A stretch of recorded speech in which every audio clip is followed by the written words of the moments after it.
Hi வணக்கம். இன்றைக்கி வந்துட்டு ஒரு ஏர்லி மார்னிங் ரொட்டீன் தான் ஷேர் பண்ண போகிறேன். ஸோ ஆஸ் யூஷுவல் எப்போ மாதிரி காலையில் 4 o'clock எழுந்திரிச்சு குளித்து குக்கிங் ஸ்டார்ட் பண்ணிட்டேன். இன்றைக்கி பார்த்தீங்கன்னா என் கூட தருணும் வந்து ஃபஸ்ட் டைம் வந்து அவன் 5 மணிக்கு எழுந்திரிச்சிருக்கான். என்னென்னா அவனுக்கு நிறைய ஹோம்ஒர்க் கொடுத்துருந்தாங்க. ஸோ தீர்த்தா வந்து கொஞ்சம் வேகமாக எழுதுவாள்.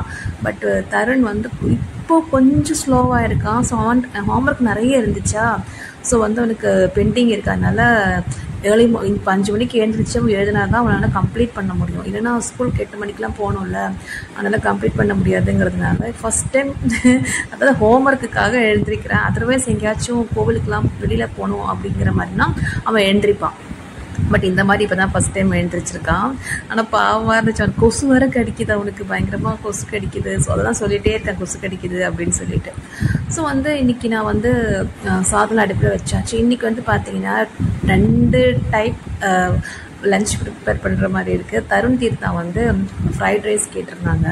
ஸோ அவங்களுக்காக ஒரு அடுப்பில் பாஸ்மதி ரைஸ் போட்டிருக்கேன், இன்னொரு அடுப்பில் வந்து என் ஹஸ்பண்டுக்காக கர்ட் ரைஸ்க்காக வச்சுருக்கேன். ஏன்னா நான் அவருக்கும் ஃப்ரைட் ரைஸ் கொடுக்கலான்னு தான் நினச்சேன். பட் வந்து டேஸ்ட் ஒத்துக்குமா, பிடிக்குமா, இவங்களுக்கு காரம் எல்லாம் கொஞ்சம் கம்மியாக, ஃப்ரைட் ரைஸில் நம்ம நிறைய ஸ்பைசஸ் போட மாட்டோம்ல, ஸோ அது பிடிக்குமா என்னன்னு தெரியலையே அப்படின்னு யோசிச்சுட்டு தான் நான் கர்ட் ரைஸ் பண்ணேன்.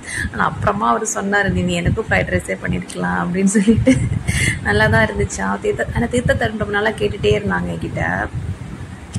அதனால் வந்து இன்னைக்கு பண்ணலன்னு சொல்லிட்டு தான் பண்ணேன்.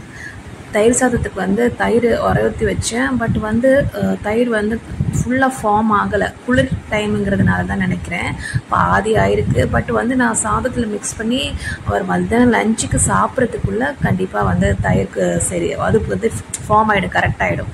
ஸோ அதனால ப்ராப்ளம் இல்லை. காக்காவுக்கு ரைஸ் எடுத்து வச்சுருக்கேன். காலையில் மொட்டை மாடியில் போயிட்டு.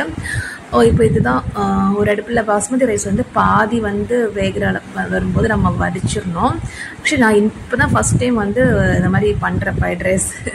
ஸோ வந்து சாதம் வெந்துருச்சு. பாஸ்மதி ரைஸ் தான் ஃபஸ்ட்டு பாதி வந்தோடனே நான் வடிச்சிட்டேன். இல்லைன்னா ரொம்ப குழந்தைச்சு நல்லாவே இருக்காது. நம்ம வந்து பாதி வேகில் தான் வந்து உங்களுக்கு தெரியும்னு நினைக்கிறேன், பாஸ்மதி ரைஸ் அந்த மாதிரி ஃப்ரைட் ரைஸ்க்கு பண்ணணும்.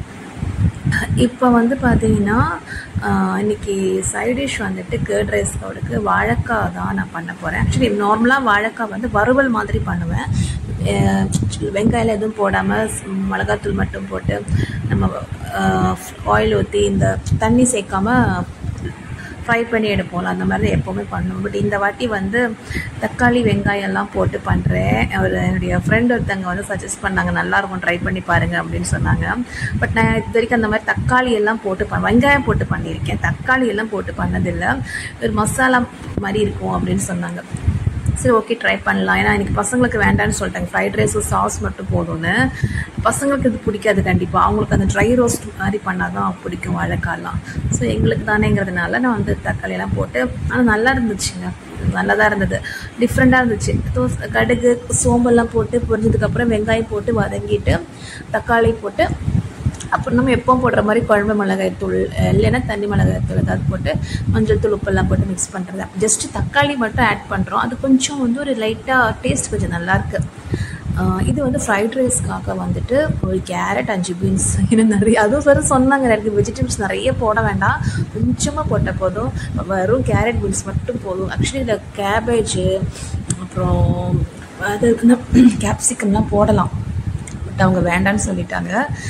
அவன் கீழே உட்காந்து எழுதிட்டு இருந்தால அவனுக்கு கொசு கடிக்குதுன்னு சொல்லிட்டு மேலே சோஃபாவில் எழுந்திரிச்சு படுத்துட்டு எழுதிட்டு இருக்கான். பட் அவனுக்கு தூக்கம் அந்த இது இருக்குது. ஆனால் என்ன பண்ணுறது, ஹோம்ஒர்க் நிறைய இருக்குல்ல, அதனால் வந்து ஃபினிஷ் பண்ணி தான் ஆகணும், வேறு வழி இல்லை. இங்கே ஸ்பைசஸ்லாம் போட்டு ஆக்சுவலி வாழைக்காய் பொரியலெல்லாம் எனக்கு ரொம்ப ஈஸியாக முடிஞ்சிடும், சீக்கிரமாக வெந்துடும்ல. அதே மாதிரி உருளைக்கிழங்கு கூட ட்ரைட் ரோஸ்ட் பண்ணுறதுன்னா வெங்காயம்லாம் போடாமல் பண்ணுவோம்ல, அதெல்லாம் கொஞ்சம் ஈஸியாக இருக்கும்.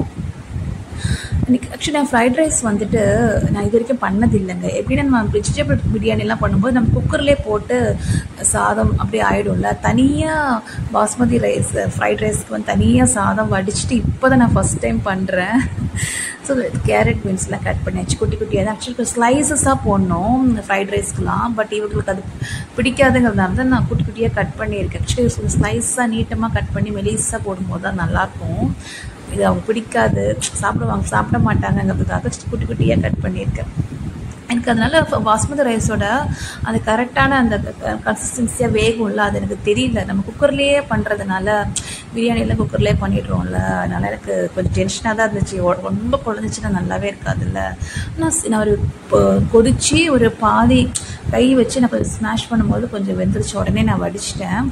பட் வந்து இன்னும் கொஞ்சம் முன்னாடி வடிச்சிருக்கணும்னு அப்புறமா தோணுச்சு. சாப்பிடும்போது தோணுச்சு நெக்ஸ்ட் டைம் பண்ணும்போது கொஞ்சம் சீக்கிரமாக வடிச்சிடணும். ஆனால் நல்லா ஈஸி தாங்க, நல்லா தான் இருந்தது. ஸோ 2 பேரும் வடிச்சிட்டேன் நான். அவருக்கு கர்ட் ரைஸும் வெந்துருச்சு. இப்போ பசங்களுக்கு குளிக்கிறதுக்கு வந்து தண்ணி வச்சுருக்கேன். வின்டர் சீசன் இல்லையா, சுடு தண்ணி தான் கேட்பாங்க.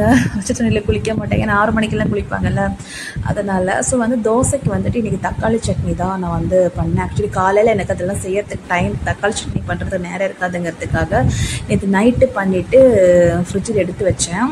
ஸோ நம்ம குக் பண்ணும்போது ஸ்டவ்வுக்கு மேலே வச்சுட்டோன்னா அந்த ஹீட்டில் வந்து அந்த சில்னஸ் கொஞ்சம் சூடாக இருக்கிற மாதிரி இருக்குங்கிறதுக்காக நான் அது பக்கத்தில் வச்சுருக்கேன். நம்ம தனியாக சுடு பண்ண தேவையில்லை. அந்த அடுப்போட சூடு கொஞ்சம் அதில் அந்த பாத்திரத்தில் தட்டும், அப்போ அது கொஞ்சம் ஹீட் ஆகும், அந்த சில்னஸ் குறைஞ்சிரும். அதனால அங்கே வச்சுருக்கேன்.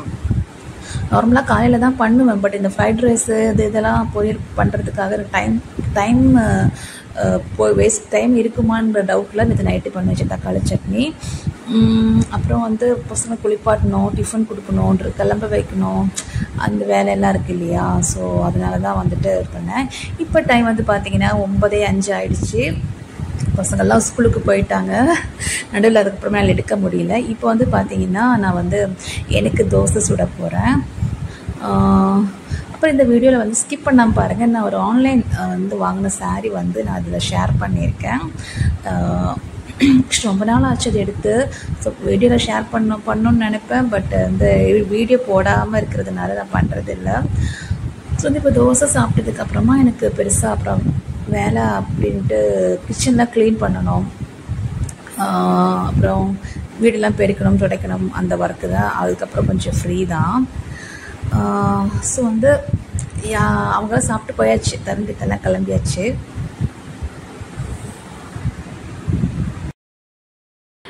டிஃபன்லாம் நான் சாப்பிட்டு முடிச்சாச்சு. ஸோ வேலையெல்லாம் ஓவர். நான் வந்து ஒரு சாரீ வந்து நான் உங்களுக்கு ஷேர் பண்ணுறேன். நான் வாங்கினது ஆன்லைனில் வாங்கினது. ஆன்லைன்லன்னு சொன்ன ரொம்ப அதிகமான ரேட்டில் கிடையாது, பிலோ 500. நான் மேக்ஸிமம் ஆன்லைனில் வந்துட்டு காஸ்ட்லியானது எப்போவுமே வாங்க மாட்டேன், 500க்குள்ளே தான் வாங்குவேன். ஏன்னா நம்மளால் நம்பி வாங்க முடியாதுல்ல. நிறைய போட்டிக், லக்ஷ்மி போட்டிக், கிருத்திகா போட்டிக், நிறைய போட்டிக்ஸ்லாம் இருக்குல்ல, பட் லக்ஷ்மி போட்டிக்கில் நான் வாங்கினதே இல்லை. என்ன பார்த்தீங்கன்னா அதில் வந்து 500க்கு கீழே இருக்கிற சாரீஸ் வந்து ரொம்ப கம்மியான கலெக்ஷன்ஸ் தான். அதனால் நான் வீடியோஸ்லாம் பார்ப்பேன்னு தவிர நான் வாங்க ட்ரை பண்ணதில்லை. கிருத்திகா போட்டிக்கெலாம் வாங்கியிருந்தேன், 500குள்ளே இருக்கிற சாரீ வாங்கியிருந்தேன். ஸோ நல்லா தான் இருந்துச்சு, ஓகேவா இருந்துச்சு. அந்த ரேட்டுக்கு அது ஓகே, அந்த மாதிரி இருந்தது. ஸோ நம்ம வந்து ஒரு ஆன்லைனில் வாங்கும்போது ரொம்ப பைசா கொடுத்து நம்ம வாங்குறது என்னை பொறுத்த வரைக்கும் கரெக்ட் இல்லைன்னு தோணுது. ஏன்னா ஸ்டஃப் தெரியாது, குவாலிட்டி தெரியாது. இதே நம்ம ஒரு 500 ரூபாய்க்குள்ளே கம்மி ரேட்டில் வாங்கினா ஓகே, அது கம்மி ரேட்டு தானே, அதனால பரவாயில்லங்கிற மாதிரி இருக்கும். இன்னொன்று வந்து ரிட்டர்னபிள் ஆப்ஷன் கூட கஷ்டம்தான் அதில். இப்போ நம்ம ஒரு அமேசான் அந்த மாதிரி மீஷோ, ஃப்ளிப்கார்ட்லாம் வாங்குறோன்னா நமக்கு அதுக்குள்ளேயே போய் உடனே நமக்கு ரிட்டர்ன் ஆப்ஷன் உள்ளே ஆப்லேயே வந்துடும், நம்ம டக்குன்னு போட்டுடலாம். பட் இந்த மாதிரி போட்டிக்லாம் பார்த்தீங்கன்னா கொஞ்சம் கஷ்டம்தான் வந்து நம்ம வந்து வாங்குறது. ரிட்டர்ன் ஆப்ஷன் போடுறதுக்கெல்லாம் கொஞ்சம் கஷ்டம்தான். அவங்க அதை மெசேஜை பார்த்து ரிப்ளை பண்ணி 1008 கொஸ்டின் கேட்டு, அதனால வந்து நான் அது வரைக்கும் ரொம்ப காஸ்ட்லியான சாரீஸ் வந்து நான் ஆன்லைனில் வாங்கினதே இல்லை. 500க்குள்ளே கம்மி தான். இது வந்து பார்த்தீங்கன்னா நான் வாங்கினது வந்து எதுன்னு பார்த்தீங்கன்னா உங்களுக்கு எல்லாருக்கும் தெரிஞ்சிருக்கும், சக்தி புகழ் டெக்ஸ்ன்னு சொல்லிட்டு SSP டெக்ஸ் இருக்கு இல்லையா, அவங்களுக்கு யூடியூப் சேனலும் இருக்குது, சேலம் இன்ஸ்டாலே இருக்குது, யூடியூப்பில் டெய்லி லைவ் வரும். அதாவது அவங்க அன்னைக்கு வர கலெக்ஷன்ஸை போடுவாங்க. உண்மையிலே சொல்கிறாங்க, நம்ம இன்றைக்கி ஆர்டர் பண்ணோன்னு வச்சுக்கோங்களேன், நம்ம இன்றைக்கி புக் பண்ணுறோன்னா நாளைக்கே வந்துடுது சீக்கிரமாக. இவ்வளோ ஃபாஸ்டஸ்ட் டெலிவரி வந்து நான் இவங்க இதில் தான் நான் பார்க்குறேன். கிருத்திகா பொட்டிக்கில் கூட எனக்கு 2-3 டேஸ்க்குள்ள வந்தது. பட் இது ரொம்ப ஃபாஸ்ட். நான் இன்னைக்கு புக் பண்ண நாளைக்கு வந்துருச்சு எனக்கு. அவ்வளோ ஃபாஸ்ட் டெலிவரி. அவர் நல்ல ரெஸ்பான்ஸ் பண்றாங்க. இன்னொன்று வந்து கிரேட். மற்ற போட்டிக்ஸை கம்பேர் பண்ணும்போது இதில் வந்து நம்ம பட்ஜெட்குள்ளே பிலோ 500க்குள்ள நல்ல கலெக்ஷன்ஸ் இருக்குது. ஆக்சுவலி குவாலிட்டி வந்து சூப்பருங்க. நான் என்னோட ஒப்பீனியனில் சொல்கிறேன். நாம ட்ரெண்டில் என்னோட சிஸ்டர்ஸ்லாம் கூட வாங்கியிருந்தாங்க. நல்லாயிருக்கு. கம்மி ரேட்லேயே இருக்குது, அதிகமான ரேட்லேயே இருக்குது. பட் கம்மி ரேட்டில் வாங்குறது பெஸ்ட்டு. ஸோ அதுலேருந்து நான் வாங்கின ஒரு சாரீ ஆஃபரில் வாங்கினேன். ஆக்சுவலி வந்து பவிஷ்னா சாரீஸ்ன்னு சொல்லிட்டு 699 அது ஆஃபர், பொங்கலுக்கு ஆஃபர் போயிருந்துச்சு. அப்போ வந்து அது 499க்கு 450க்கு போட்டிருந்தாங்க. ஸோ நான் வாங்கி கிட்டத்தட்ட 2 வாரம் ஆக போகுது. சரி, என்ன சொல்கிறது, டைம் கிடைக்கல ஒழுங்காக வீடியோ போடுறதுக்கு. நான் அந்த சாரீ உங்களுக்கு நான் வீடியோவில் காமிக்கிறேன். நீங்கள் யாராச்சும் அதில் வாங்கியிருக்கீங்களா அப்படின்னு சொல்லுங்கள். எனக்கு தெரிஞ்சு இந்த ஒரு SSP டெக்ஸ் வந்து கொஞ்சம் நம்பி வாங்கலாம். நம்ம நல்லா ரெஸ்பான்ஸ் பண்ணுறாங்க, மெசேஜ்க்கு எல்லாமே ரிப்ளை பண்ணுறாங்க. நல்லா தெரிஞ்சு ஓகே தான் அது. ஓகே, இப்போ இந்த சாரீ நான் உங்களுக்கு காமிக்கிறேன். இதுதாங்க அந்த சாரீ. நான் ஓப்பன் பண்ணி கொஞ்சம் ஒரு மாதிரி இருக்குது. இது ஒரு கலர் வந்துட்டு உங்களுக்கு கேமராவில் வீடியோவில் வந்து என்ன கலர் தெரியுதோ அதே கலர் தான். ஒரு மாதிரி வெந்தய கலர், டார்க் வெந்தய கலர் இருக்குல்ல, அந்த மாதிரி கலர். இதுதான் வந்து பாடி ஃபுல்லாக இந்த டிசைன் தான் ஃபாலோ ஆகும் இந்த மாதிரி. அப்புறம் பார்டர் வந்து அந்த ரெட்டப்பட்டா ஸ்டைலில் வந்து வருது. இது வந்து பிஸ்தா கிரீன் கலர். இது வெயிட்டே இல்லை. நான் காட்டுறேன் பாருங்கள். இது வந்து முந்தானி எங்கே போச்சு. இந்த சாரியோட நேம் வந்து பவிஷ்னா சாரீஸ்ன்னு அப்படின்னு சொல்கிறாங்க. இதுதான் வந்து அதோட முந்தானி. பார்டர் வந்து என்ன கலரில் இருக்கோ அதே வந்து முந்தானியும் வருது, ப்ளவுஸும் வருது. கான்ட்ராஸ்டாக வருது. ஒரு மாதிரி உங்களுக்கு வீடியோவில் வந்து இது கொஞ்சம் டல்லாக ஏன் தெரியுதுன்னா, இது வந்து லைட் ஷேடு இல்லையா, அந்த பிஸ்தா கலர்னு சொல்கிறது. அதனால உங்களுக்கு லைட்டடாக தெரியுது. அழகாக இருக்குது, முந்தானியில் அழகாக இருக்குது. ப்ளவுஸ் வந்து பார்த்தீங்கன்னா இதோ இதுதான் ப்ளவுஸு. புட்டாஸ் மாதிரி லைட்டாக ஃப்ளவர்ஸ் மாதிரி வந்துட்டு எட்ஜில் வந்து இந்த மாதிரி பார்டர் கொடுத்துருக்காங்க. அவ்வளோதான். வெயிட் கம்மியாக இருக்குது, லைட் வெயிட்டடாக இருக்குது, அழகாக இருக்குங்க. 699 சொன்னேன் இல்லையா நான் இந்த சாரிக்கு.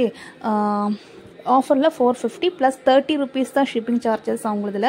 நம்ம 2 சாரீ சேர்த்து பர்ச்சேஸ் பண்ணது 500க்கு மேலே பர்ச்சேஸ் பண்ணோன்னா ஷிப்பிங் ஃப்ரீ பண்ணுறாங்க. பட் 30 rupees கூட ரொம்ப கம்மி தான்.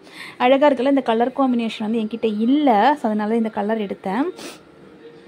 மாதிரி நல்லாயிருக்கு. வீடியோவில் பார்க்குறதுக்கும் சாரீ அழகாக தான் இருக்குது. ப்ளவுஸ் தைக்கலை, இனிமேல் தான் தைக்கணும். சாரீ ஃபுல்லாக இப்படி தான் வரும் பாருங்கள். இப்படியே இந்த மாதிரி வந்துட்டு முந்தானி வந்து இந்த மாதிரி வரும். சூப்பராக இருக்குல்ல. ஓகே ஃப்ரெண்ட்ஸ், இந்த வீடியோ உங்களுக்கு பிடிச்சிருக்குன்னு நினைக்கிறேன். அந்த வீடியோ வைண்டப் பண்ணிக்கிறேன். அந்த சாரீ பார்த்தீங்க இல்லையா, ஸோ வந்து எனக்கு ரொம்ப பிடிச்சிருந்தது.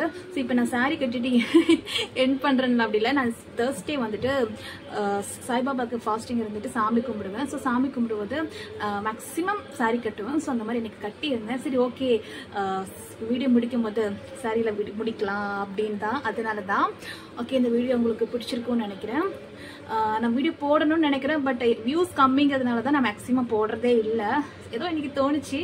ஓகே, இந்த வீடியோ பிடிச்சிருந்தா ப்ளீஸ் கமெண்ட் பண்ணுங்கள், லைக் பண்ணுங்கள், சப்ஸ்கிரைப் பண்ணுங்கள். நெக்ஸ்ட் ஒரு இன்ட்ரெஸ்டிங் வீடியோவில் பார்க்கலாம். பாய்.